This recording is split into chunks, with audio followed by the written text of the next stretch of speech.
نجوم تلفاز الإبداع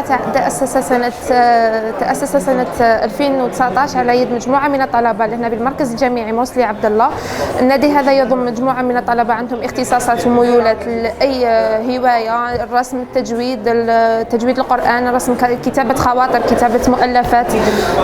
حفل الافتتاح لنشاطات النادي الرسمية الموجهة لطلبة مركز الجامعي مرسلي عبد الله في مختلف المعاهد والتخصصات.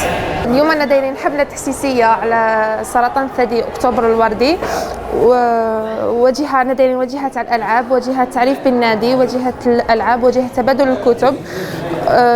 ويعتبر هذا النشاط نشاط سنوي يقيمه النادي لفتح أبواب الانخراط فيه، حيث قمنا بتوفير واجهة للكتب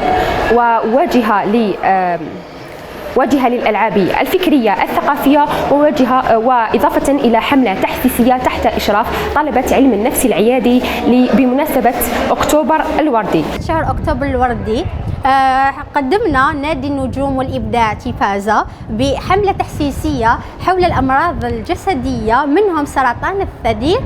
واليوم احنا كطلبة علم النفس العيادي، أنا طلبة ماستر يعني دي بسيكولوج، خصصنا حملة تحسيسية حول كيفاش العامل النفسي يأثر على الأمراض الجسدية. كما احنا في الورشة تاعنا تاع طلبة علم النفس قدمنا إنه كاين الأمراض الجسدية كما السرطان، كما زعما عندنا الكولون، القلب، ضغط الدم، عندنا سكر، هذو صداع نصفي، هذو كامل أمراض جسدية، لكن المنشأ تاعهم الأصلي ولا العامل الأساسي يعود للعامل النفسي.